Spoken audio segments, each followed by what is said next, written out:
भागी हुई दुल्हन लौट आई। सोनाली को खाने का बहुत ही शौक था। उससे भूख बिल्कुल भी बर्दाश्त नहीं होता था। उसकी शादी बड़ी ही धूमधाम से हुई थी और आज उसकी विदाई थी, लेकिन वो एक कोने में बैठकर जल्दी जल्दी खाना खाने में लगी थी। सारे बाराती उसका इंतजार कर रहे थे।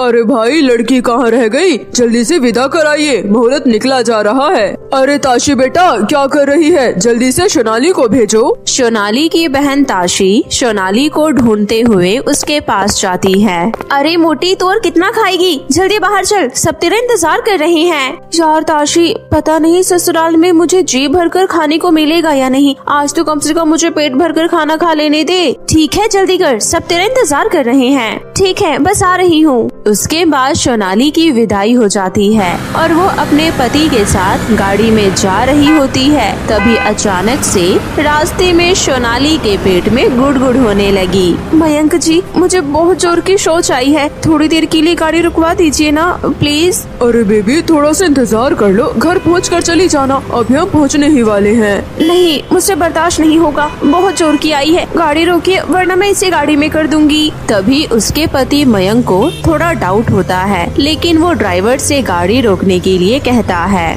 ड्राइवर, आसपास कोई खेत देखकर गाड़ी रोक देना। भैया, छोटी मुंह बड़ी बात। भैया, मैंने ऐसे कई मामले देखे हैं जिसमें लड़की को लड़का पसंद नहीं आता है तो वो इसी तरह बहाने बनाकर बीच रास्ते से भाग जाती है। ऐसी कोई बात नहीं है, मुझे सच में प्रेशर बना है, प्लीज बस 2 मिनट के लिए गाड़ी रोक दीजिए प्लीज। लेकिन मयंक उसकी बात नहीं मानता है। तभी सोनाली जोरदार आवाज में पाद देती है, जिसकी बदबू पूरे गाड़ी में फैल जाती है। परेशान होकर मयंक ड्राइवर से गाड़ी रुकवाता है, जिसके बाद सोनाली गाड़ी से उतरकर झाड़ियों में जाकर शौच करने लगी। लेकिन तभी उसने देखा कि उसके सामने एक बहुत बड़ा सांप फन उठाकर खड़ा है। यह देखकर सोनाली बहुत तेज डर गई। अरे बाप रे, सांप नहीं! उसके बाद सांप सोनाली के पीछे पड़ जाता है। सोनाली डर के मारे उस जंगल में भागने लगती है। अरे रे, ये सांप मेरे पीछे क्यों पड़ा है? सोनाली को भागते भागते अंधेरा हो जाता है। हे भगवान, ये मैं कहाँ आ गई? ना जाने मेरे पति कहाँ होंगे। मयंक जी, कहाँ है आप? मयंक जी! सोनाली चारों तरफ दौड़ दौड़ कर अपने पति को ढूंढने की कोशिश की, लेकिन उसे वो रास्ता ही नहीं मिला। तभी उसे पास में एक छोटा सा रेलवे स्टेशन दिखा। वो भागकर उस प्लेटफॉर्म पर चली गई। हे भगवान, भागते भागते तो मेरी हालत खराब हो गई। आज की रात यहीं बिता लेती हूँ, सुबह होते ही अपने ससुराल चली जाऊंगी। प्लेटफॉर्म पर ट्रेन में लोड होने वाला बहुत सारा सामान रखा हुआ था। उसी के ऊपर बैठकर सोनाली आराम करने लगी। आराम करते करते अचानक उसकी नींद लग गई। थोड़ी देर बाद कुछ कुली वहाँ पर आए और सामान के साथ सोनाली को भी ट्रेन के अंदर रख दिया। वहीं दूसरी तरफ दूल्हा मयंक उसी जगह सोनाली का इंतजार कर रहा था। मुझे पहले से ही उस पर शक हो गया था, मैंने ही गलती की जो उसे जाने दिया। पक्का वो अपने बॉयफ्रेंड के साथ भाग गई होगी। मयंक निराश होकर वापस घर आ गया। उधर सोनाली जिस ट्रेन के अंदर थी, वो ट्रेन चलते चलते बहुत दूर पहुंच गई। जब उसकी नींद खुली तब तक सुबह हो चुकी थी। वो ट्रेन से बाहर आई तो देखा कि चारों तरफ पहाड़ ही पहाड़ थे। हे भगवान, ये मैं कहाँ आ गई? ऐसी जगह तो मैंने फिल्मों में ही देखी है। लगता है मैं बहुत दूर आ गई हूँ। नहीं मयंक जी, मुझे यहाँ से ले चलिए। पिताजी, कहाँ है आप लोग? मैं अब क्या करूँ? मुझे तो बहुत जोर की भूख भी लगी है, किसी से मदद मांग कर देखती हूँ। सोनाली आसपास के लोगों से मदद मांगी, लेकिन उसकी किसी ने भी मदद नहीं की, क्योंकि वो शादी के जोड़े में थी। अरे, इन जैसी लड़कियों की कोई मदद मत करना। माँ बाप बड़ी मुश्किल से अपनी बेटी की शादी करते हैं और ये बेशरम लड़कियाँ बॉयफ्रेंड के चक्कर में शादी के मंडप से ही भाग जाती है। देख लिया, दे दिया धोखा तेरे बॉयफ्रेंड ने। नहीं, अरे मेरा कोई बॉयफ्रेंड नहीं है, मैं तो धोखे से यहाँ पर आ गई हूँ। एक बार मेरी बात सुनने की तो कोशिश कीजिए। अरे जा, तू जैसी बेशरम लड़कियों की हमें कोई बात नहीं सुननी। सोनाली दिन भर सबसे मदद मांगती रही, लेकिन उसकी किसी ने भी मदद नहीं की। अब उसके पास ना पैसे थे और ना ही दूसरे कपड़े। वो उसी शादी के जोड़े में इधर से उधर भटकने लगी। वहीं दूसरी तरफ अगले दिन गुस्से में मयंक सोनाली के मायके जाता है और उसके बाप के ऊपर पर काफी ज्यादा गुस्सा होता है। आपकी बेटी ने मुझे बहुत बड़ा धोखा दिया है। आपकी बेटी ने नहीं, इनफैक्ट आप सबने मिलकर मुझे धोखा दिया है। अरे जब आपकी बेटी को कोई और ही पसंद था तो आपने उसके जबरदस्ती मेरे साथ शादी क्यों कर दी? दामाद जी, ये आप क्या कह रहे हैं? आखिर क्या हुआ? आपकी वो धोखेबाज बेटी धोखे से रास्ते में कार रुकवाकर अपने किसी बॉयफ्रेंड के साथ भाग गई और मैं पागल दिन भर वहाँ खड़ा होकर उसका इंतजार करता रहा। जरूर आपसे कोई भूल हुई है। मेरी बेटी ऐसा नहीं कर सकती, ऐसा नहीं हो सकता। हाँ जीजू, मेरी बहन ऐसा बिल्कुल नहीं कर सकती। उसे सिर्फ खाने का शौक था और किसी चीज का नहीं, और उसका तो कोई दोस्त भी नहीं था। बॉयफ्रेंड तो बहुत दूर की बात है। जीजू, वो जरूर किसी मुसीबत में है। बस अब बहुत हो गया। और हाँ, मैं तुम्हारा कोई जीजू नहीं हूँ, मुझे जीजू कहना बंद करो। और हाँ, आप मुझे मेरी शादी में हुए सारे खर्चे दीजिए। आखिर आप लोगों ने मिलकर मेरी शादी का मजाक बना कर रख दिया है। मुझे मेरी शादी में होने वाले सारे खर्चे यानी कि 10 लाख रुपए वापस चाहिए। ऐसा मत कहो बेटा, मुझे कुछ समय दो, मैं देखता हूँ आखिर क्या बात हुई है। तब तक तुम भी सब्र करो। जब तक सच का पता नहीं चल जाता तब तक कुछ भी करना जल्दबाजी होगा। वहीं दूसरी तरफ सोनाली इधर उधर भटक रही थी। थक कर वो जाकर किसी ट्रेन में बैठ गई। Ticket ticket. मुझे हारपुर तक जाना है। बिना टिकट के तुम इस ट्रेन में यात्रा नहीं कर सकती हो। टिकट लो या फिर ट्रेन से उतर जाओ। वैसे भी ये ट्रेन अमृतसर जा रही है। ये सुनकर सोनाली ट्रेन से बाहर आ गई। बाहर उसने कई लोगों से हारपुर गांव के बारे में पूछा, लेकिन उत्तराखंड की वादियों में भला एक छोटे से गांव के बारे में किसे पता होगा। सोनाली गांव की थी और वो कभी घर से बाहर निकली ही नहीं थी, तो उसे भी इतना कुछ इन जगहों के बारे में पता नहीं था। अब मैं अपने घर वापस कैसे जाऊंगी? अब तो भूख से भी मेरी हालत खराब हो रही है। क्या करूं? अनजान शहर, अनजान लोग, आखिर कौन मेरी बात का यकीन करेगा? अब तू ही मुझे कोई रास्ता दिखा। सोनाली पैदल ही इधर उधर भटक रही थी। तभी अचानक रोड पर किसी बूढ़े आदमी को एक बाइक वाले ने टक्कर मार दी। बूढ़े बाबा जमीन पर गिर गए और उनके घुटनों से खून निकलने लगा। दिखाई नहीं देता क्या? अंधे होकर गाड़ी चलाते हो? सोनाली को बहुत गुस्सा आया। उसने उस लड़के को रोकने की कोशिश की, लेकिन लड़के रुके नहीं। तभी सोनाली उनके पास आई। बाबा, आपको तो बहुत चोट लग गई है। बाबा, आपका घर कहाँ है? चलिए मैं आपको छोड़ देती हूँ। अरे नहीं बिटिया, मेरा यहाँ घर नहीं है। मैं तो यहाँ नौकरी करता हूँ। मेरा घर तो बहुत दूर है। काम के चक्कर में अपने बेटे की शादी तक में नहीं जा पाया। तभी सोनाली देखती है कि बाबा के पैर में से तो बहुत खून निकल रहा है। वो जल्दी से अपनी साड़ी का पल्लू फाड़ती है और उस बाबा के घुटने पर बांध देती है, जिससे बाबा के पैर से खून निकलना बंद हो गया। जीती रहो बिटिया, ऊपर वाले तुम्हें हर खुशी दे। आजकल तुम्हारी जैसी बच्ची मिलते ही कहाँ है। लेकिन तुम शादी के जोरे में क्या कर रही हो? अब मैं इन बेचारे बूढ़े बाबा को क्या अपनी परेशानी बताऊं? ये तो खुद ही पहले से ही परेशान है। ये मेरी क्या ही मदद कर पाएंगे। अरे बिटिया, क्या सोच रही हो? कुछ नहीं बाबा। बाबा, मैं आपकी तरह अकेले यहाँ से वहाँ भटक रही हूँ। मेरा रहने के लिए छत तक नहीं है। ऐसा क्यों कह रही हो बेटी? तुमने मुझे बाबा कहा है तो आज से तुम मेरी बेटी हुई। चलो बिटिया, तुम मेरे साथ मेरे घर चलो। सोनाली उन बाबा के साथ चली गई और वहाँ जाकर उसने उस बाबा की खूब सेवा की। ऐसे ही कुछ दिन बीत गए। मेरे पास पैसे तो है नहीं। बाबा ने इतने दिनों तक मुझे अपने घर में रखा। उनसे अब मैं और मदद नहीं मांग सकती, लेकिन घर तो पहुँचना ही पड़ेगा। मैं पैदल ही अपना रास्ता तय करूँगी। हाँ, अब मुझे खुद से ही अपना घर ढूंढना पड़ेगा। उसके बाद सोनाली चलना शुरू कर देती है। रास्ते में थककर कहीं कहीं वो बैठ भी जाती। लोग उसे भागी हुई दुल्हन समझकर वहाँ से भगा देते, तो फिर वो उठकर वहाँ से चलने लगती। चलते चलते रात हो गई और गली के कुत्तों ने उसे दौड़ा दिया।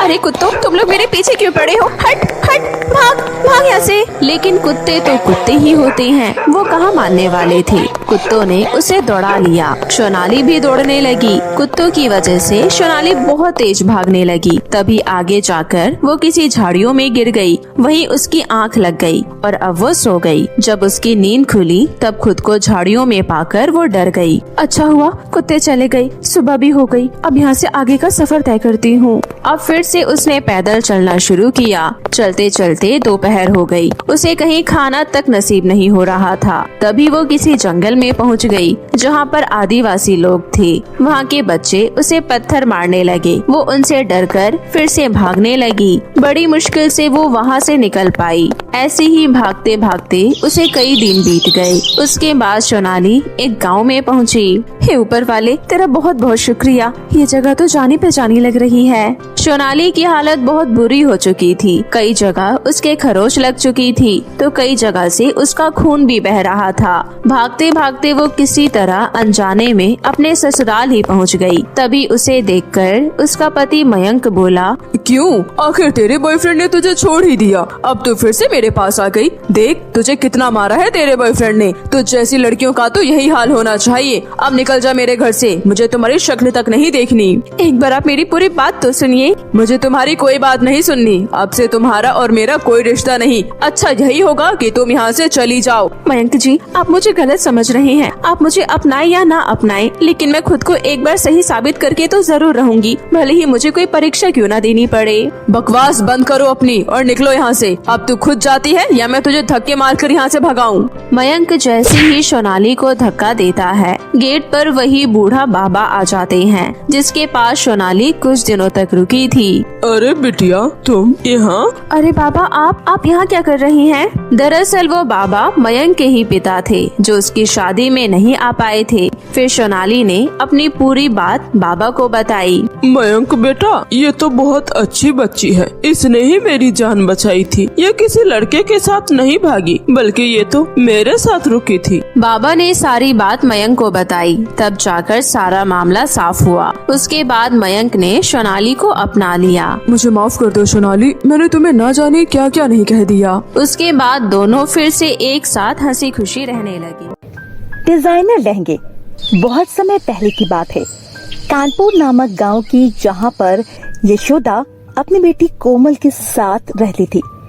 यशोदा का इस दुनिया में कोई नहीं था सिवाय उसकी बेटी के, क्योंकि कुछ समय पहले ही उसके पति का देहांत हो गया था, जिस कारण वो उस दुनिया में अकेले रह जाती है और अकेले ही वो अपनी बेटी की परवरिश करती है, उसे पढ़ाती है, लिखाती है और उसे अपने काम में कुछ चीजें सिखाती भी रहती है। यशोदा हमेशा से लहंगे सिलने का काम बड़ी मेहनत और लगन से करती थी। कानपुर जैसे छोटे गांव में यशोदा के लहंगे बहुत जोरों शोरों से चल रहे थे, क्योंकि यशोदा से अच्छी कोई भी डिजाइन नहीं कर पाता था। यशोदा का काम इतना अच्छा चल रहा था, उसे कई बार शहर से ऑर्डर मिला करते थे और वो काम इतनी सफाई से किया करती थी कि सभी उसके काम की तारीफ किया करते थे और उसे अपॉइंटमेंट लेकर अपना लहंगा सिलवाया करते थे।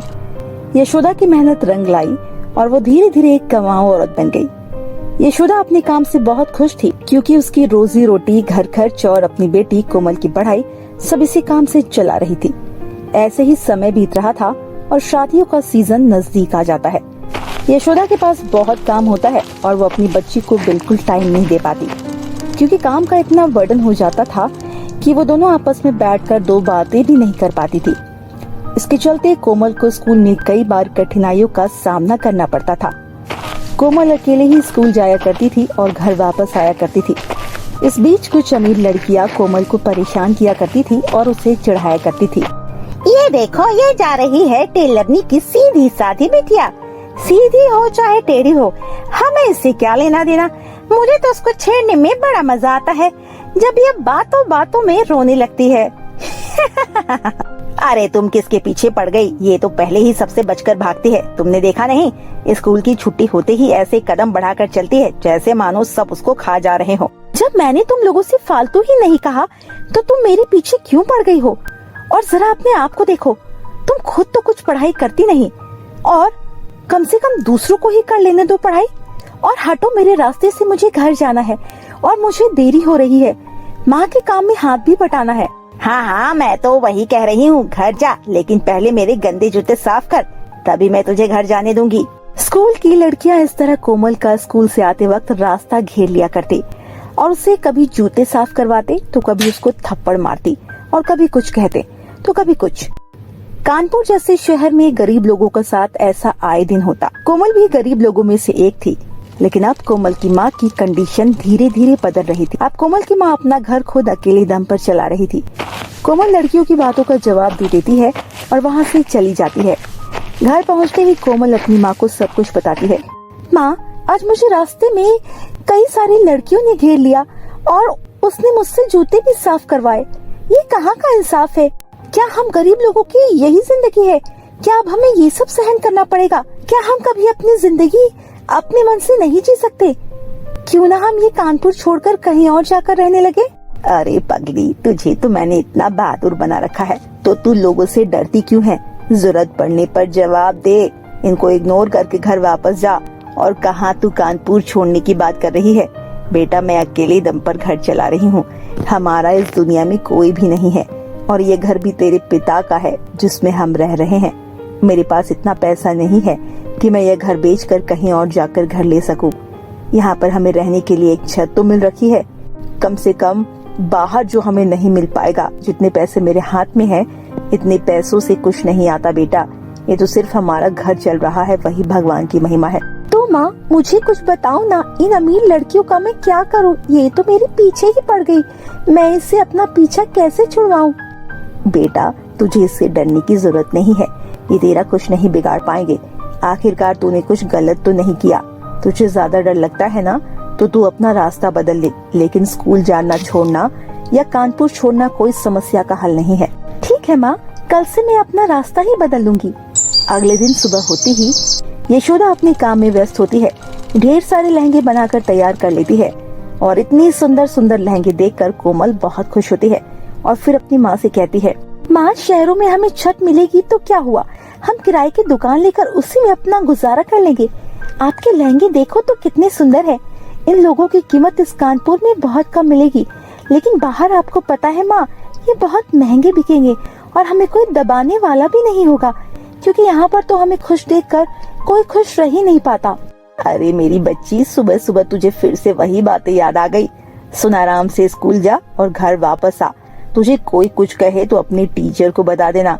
रही बात मेरे लहंगे की, तुझे तो पता ही है तेरी माँ एक्सपर्ट है लहंगे बनाने में। वो बात अलग है, तेरी माँ पढ़ी लिखी नहीं है, तो बाहर जैसे शहरों में तेरी माँ को डर लगता है, क्योंकि तेरी माँ फटाफट इंग्लिश नहीं बोल पाती ना। ठीक है ना, अब मैं आपको इंग्लिश भी सिखाया करूंगी। धीरे धीरे ऐसे दिन आएंगे जब आप फटाफट इंग्लिश बोलोगी। कोमल की माँ कोमल की वजह से बहुत खुश रहा करती थी और कोमल की माँ को पता था कोमल अपने पिता को बहुत याद करती है, क्योंकि अगर आज कोमल के पिता होते तो कोमल को स्कूल तक छोड़ने और लाने की जिम्मेदारी वही उठाते। किसी की हिम्मत नहीं होती कि कोमल को कोई कुछ कह सके, लेकिन कोमल की माँ कोमल को माँ और बाप दोनों का प्यार देती है, ताकि कोमल को कभी अपने बाप की याद ना आए। लेकिन कभी कभी ऐसी सिचुएशन आने पर कोमल को अपने पिता की बहुत याद आती है। इस कारण कोमल की माँ भी कभी कभी इमोशनल हो जाती है। हे भगवान, कैसे भी करके मेरे काम में मुझे मुनाफा दे दे, मेरे पास कुछ पैसे इकट्ठे हो जाए और मैं शहर की तरफ निकल जाऊं। मेरी बच्ची भी धीरे धीरे वहाँ पर रह लेगी। जैसे ही इसकी 12वीं हो जाए, मैं यहाँ से इसको लेकर एक अच्छे शहर में जाके रहूंगी और वहीं अपना काम करूंगी। जैसे ही यशोदा ये सब कहती है, कुछ समय बाद ही यशोदा के पास बाहर की कंपनी से एक ऑर्डर आता है और कंपनी का आदमी यशोदा को गांव से ले जाने के लिए आता है और उसे एक ऑफर देता है। यशोदा मैडम, हम आपको बहुत समय से जानते हैं, लेकिन हमारे पास कोई तरीका नहीं बन पा रहा था आपसे मिलने का, लेकिन आज वो दिन आ ही गया। मैं आज आपसे मिलने आया। मैं बहुत खुश हूँ। आप इतनी मेहनत और लगन के साथ लहंगे तैयार करती हैं और इन्हें बेचती हैं, लेकिन मैं आपको एक ऑफर देना चाहता हूँ। हमारी कंपनी है मुंबई जैसे शहर में लहंगे वाला के नाम से। अगर आप चाहो तो हमारी कंपनी ज्वाइन कर सकती हो। हमने आपके लहंगे के चर्चे बहुत सुने हैं। नहीं नहीं, अभी तो मैं नहीं जा सकती। दरअसल मेरी बच्ची का स्कूल चल रहा है और हमारे पास सिर्फ यही एक लौता घर है। अगर मैं ये घर छोड़कर आपके साथ मुंबई जैसे बड़े शहर में जाऊंगी तो वहाँ मुझे घर कौन देगा? अरे कैसी बातें कर रही हो मैडम, आप इतने अच्छे अच्छे लहंगे डिजाइन करती हो। अगर आप हमारी कंपनी के लिए सारे लहंगे डिजाइन करोगी तो हमारी कंपनी आपको रहने की जगह देगी और खाने की सारी चीजें देगी। बस आपको हमारे लिए काम करना होगा। और रही बात आपकी बेटी की पढ़ाई की, तो आपकी बेटी की पढ़ाई भी मुफ्त में हमारी कंपनी करवाएगी। अगर आपको मेरा ऑफर पसंद आया तो हम आगे के पेपर साइन कर लेते हैं, उसके बाद आपको हमारे साथ चलना होगा। उस कंपनी वाले की बात सुनकर कोमल की माँ बहुत खुश होती है और अपनी खुशी से झूम उठती है। शाम को जब कोमल घर आती है तो उसे सारी ऑफर के बारे में बताती है। कोमल भी ये बात सुनकर खुश हो जाती है। सही तो कह रहे हैं माँ, यहाँ पर आपकी मेहनत के पैसे नहीं मिलते, वहाँ पर जाते ही आपको ढेर सारा पैसा मिलेगा और साथ में मेरी पढ़ाई भी, वो भी मुफ्त में करेंगे। और हमें क्या चाहिए माँ? हमें रहने के लिए घर भी मिल रहा है, खाने के लिए खाना भी। फिर हमें किस बात की चिंता? क्यों ना हम बिना किसी देरी के आज ही वो पेपर साइन कर दे। एक बार फिर सोच ले बेटा, ये घर तेरे पिता की आखिरी निशानी है। अगर हम आज इसको बेच देंगे उसके बाद हमारे पास कभी भी ये घर वापस नहीं आएगा। माँ, हमें पिता का घर बेचना क्यों है? ये घर हम ऐसे ही छोड़कर जाएंगे, इसमें ताला लगाकर। और हम जब शहर में रहने लगेंगे तो हम कभी कभी गांव घूमने आया करेंगे और यहाँ पर हालचाल देख लिया करेंगे। इस तरह पिताजी की निशानी भी नहीं मिटेगी और हमारे पास हमारा घर भी होगा। वाह मेरी गुड़िया, तू तो बहुत समझदार हो गई है। ठीक है, कल वो कंपनी वाला आएगा, तब तक मैं अपने सारे कपड़े पहन लेती हूँ और साथ में तेरी भी, हाँ, स्कूल से तेरा दाखिला भी कैंसिल करा देती हूँ ताकि तुझे मुंबई में अच्छे स्कूल में एडमिशन मिल पाए। अब मैं तुझे मुंबई के सबसे अच्छे स्कूल में डालूंगी। दोनों माँ बेटी बहुत खुश होते हैं, मुंबई जाने की तैयारी कर लेते हैं। यहाँ यशोदा अपने कानपुर के स्कूल से एडमिशन कैंसिल करवाती है, अपनी बेटी का लोगों के ऑर्डर्स कंप्लीट करके देती है और वहाँ दूसरी तरफ कंपनी वाला सारे पेपर्स के साथ यशोदा के घर आ जाता है।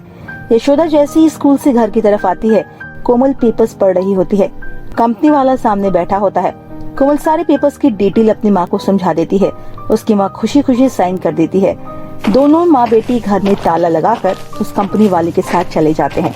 जैसे ही कोमल और कोमल की माँ ये मुंबई पहुँचते हैं, वो बहुत खुश होते हैं। जैसे ही वो लोग कंपनी जाते हैं, कोमल तो खुशी से झूम उठती है और कहती है, माँ, ये तो बहुत अच्छी जगह है। कहाँ हम रहते थे और कहाँ हम आ गए। ये तो भगवान की महिमा है। आज हमारे सपने पूरे हो गए। हम एक अच्छे शहर में आ गए और अब आपको मेहनत का अच्छा पैसा मिलेगा और मुझे स्कूल जाने का अच्छा मौका। लहंगे वाला कंपनी यशोदा को सारे डॉक्यूमेंट्स पर साइन करवा के अपने साइड ज्वाइन करवा लेता है। उसकी बेटी का एडमिशन भी मुंबई के एक अच्छे स्कूल में करवा देता है, जिसे देखकर कोमल भी काफी संतुष्ट होती है। और उसकी माँ भी जैसे जैसे दिन बीत रहे थे वैसे वैसे यशोदा के पास एक से एक अच्छे लहंगे डिजाइन के लिए आ रहे थे। यशोदा भी अपने मन और लगन दोनों लगाकर काम करती है और बहुत सुंदर लहंगा डिजाइन करती है। वहीं कंपनी का मालिक यशोदा को इतने एफर्ट्स लगाता हुआ देखकर बहुत खुश होता है और उसे कई बार शाबाशी भी देता है। समय के साथ यशोदा की बेटी स्कूल में पढ़ते पढ़ते बड़ी हो जाती है। यशोदा भी खूब सारा पैसा कमा लेती है। अब यशोदा मुंबई के शहर में जगह जगह फेमस हो जाती है। यशोदा के लहंगे लोग दूर दूर से लेने आते हैं। लहंगे वाला कंपनी का मालिक यशोदा के काम से खुश होता है। ऐसे ही एक दिन दिवाली का समय आता है जब कंपनी का मालिक कहता है, यशोदा, तुम्हें पता है हमारे यहाँ पर बहुत सारे एम्प्लॉय आए, लेकिन किसी ने भी इतनी मेहनत और लगन के साथ काम नहीं किया। मैंने तुम्हें पहले दिन से देख, तुमने अपना मेहनत और मन तीनों यहीं पर लगाए और फिर काम किया। तुम्हारे हर काम में इतनी सफाई है, ऐसा काम मैंने आज तक मशीन से होते हुए भी नहीं देखा। मैं तुमसे बहुत खुश हूँ। आज दिवाली के बोनस पर मैं तुम्हें कुछ देना चाहता हूँ। मालिक, ये मेरी पहली कंपनी है जहाँ मैंने काम किया है। इससे पहले मैं जहाँ काम करती थी वो मेरा घर था। वहाँ 4 पैसे कमाकर मुझे बहुत खुशी होती थी, लेकिन आपकी कंपनी की साइड से जो बंदा मेरे घर आया था, मैं उसका बहुत धन्यवाद करूंगी। उसने मेरी किस्मत ही खोल दी। मेरी बेटी मुंबई के शहर के इतने अच्छे स्कूल में जा रही है। हमें रहने के लिए घर मिल गया, खाने के लिए खाना मिल गया, और हमें क्या चाहिए। मैं बहुत खुश हूँ यहाँ। इसी वजह से तुम सब लोगों से अलग हो। तुमने इतनी मेहनत करी, फिर भी तुम कह रही हो हमें और कुछ नहीं चाहिए। इतना ही काफी नहीं है। मैंने आज तक कभी कोई ऐसे लोग नहीं देखे, लेकिन तुम सब में से अलग हो। ये लो, मैं तुम्हें ये चाबी दे रहा हूँ। ये चाबी मुंबई में एक बहुत अच्छे घर की है। तुम्हें मैं कंपनी में एक अच्छी पोस्ट दे रहा हूँ और तुम मुझे मालिक कहने की जगह सर कहना। हम दोनों मिलकर इस कंपनी को बहुत ऊपर लेकर जाएंगे। कंपनी का मालिक यशोदा से बहुत ज्यादा सेटिस्फाइड होता है। ऐसे ही यशोदा के काम से उसकी कंपनी इतना ज्यादा आगे बढ़ जाता है कि कुछ ही महीनों में उस कंपनी की चर्चे पूरे देश में होने लगते हैं। धीरे धीरे यशोदा अपनी बेटी को चीजें सिखाने लगती है।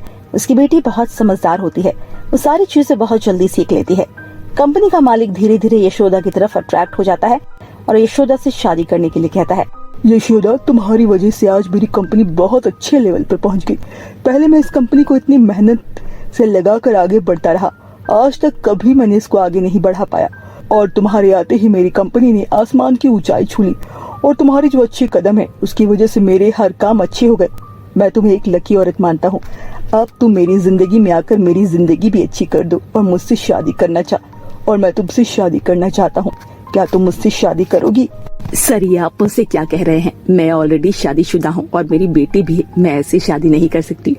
मुझे पता है तुम्हारी बेटी है और तुम शादीशुदा हो, लेकिन मैं फिर भी तुमसे शादी करना चाहता हूँ, क्योंकि मैंने आज तक जिंदगी में इतनी कामयाब औरत नहीं देखी। मेरे से शादी करने के लिए बहुत ही औरतों की लाइन है बाहर, क्योंकि सभी को मेरी कंपनी में मालकिन बनकर बैठना है।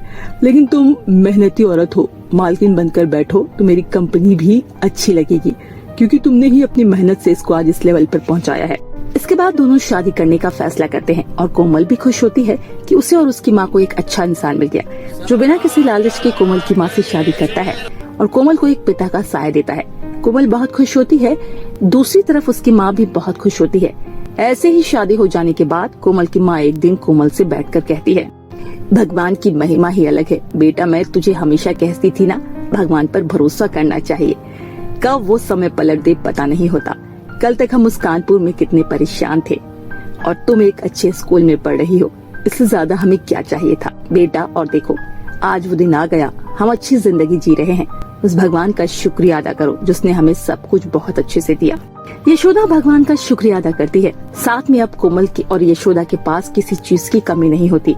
उनको अपना एक घर मिल जाता है, यशोदा कंपनी की मालकिन बन जाती है। साथ में यशोदा को एक अच्छा पति मिल जाता है और कोमल को उसके पिता। अब उनके पास किसी चीज की कमी नहीं होती और वो अपनी जिंदगी को आराम से जीने लगते हैं। तो मेरे प्यारे दोस्तों, कैसी लगी आपको हमारी ये कहानी? नीचे कमेंट कर जरूर बताएं। अगर आपको मेरी कहानी पसंद आई तो इसे लाइक शेयर करना ना भूलें।